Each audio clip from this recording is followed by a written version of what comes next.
Kids, I'm here to talk to you about ocular cancer.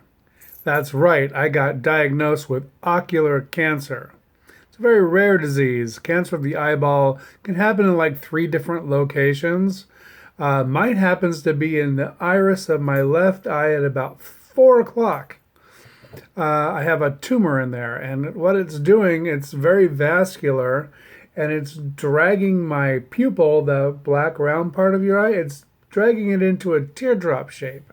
So it's quite aggressive. Um, there's not a lot of treatment options for ocular cancer. I've been looking at them, they seem a little prehistoric.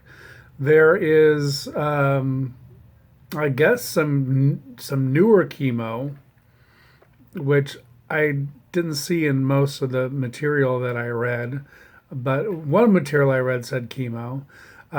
They have a way of putting like a bottle cap type thing in your eye with a couple pellets of radiation so they can radiate your eye. But that only works in certain locations.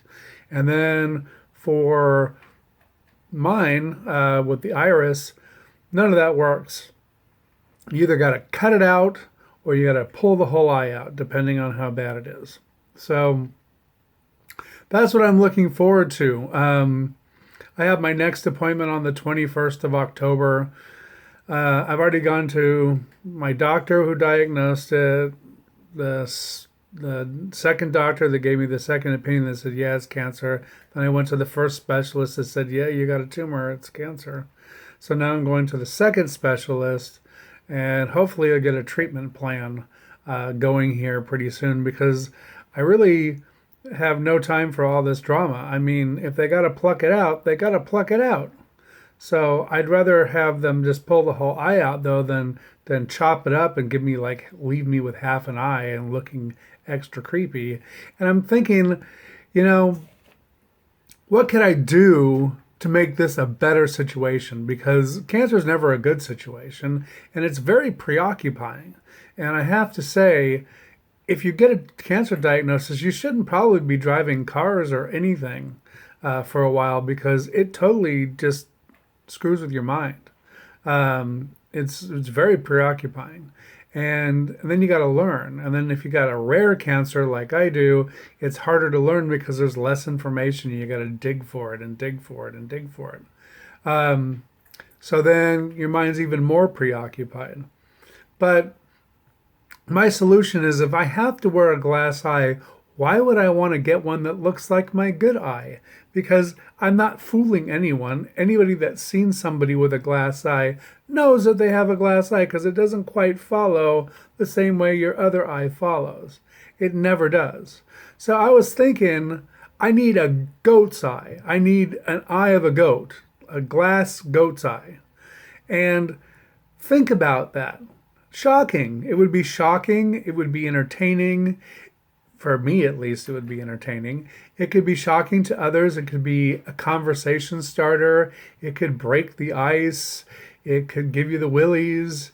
It has so many opportunities to get people feeling emotions and happiness or creepiness or whatever those things are. So I was thinking that would probably be my best plan. So if you're in with me with the goat's eye, I might start up a GoFundMe page for that so I can get a goat's eye. But that's it with my diagnosis. I wanted to update everybody. I know some people have heard, some people haven't. I've gotten to the point where my mental issues are not nearly as disruptive as my physical issues. I've got more physical issues now than I have mental. And it sucks because I have like all these coping skills for mental conditions, but I don't have them for like cancer. There's no coping skill for cancer until after you've had it. So, or like the triple bypass I had in February, you just you don't have skills for that. You have to learn the hard way. So that's the thing that sucks. I've spent all my life getting all these coping skills ready to go, and they don't apply. So take that, mental health people. It doesn't help in all situations. So that's it.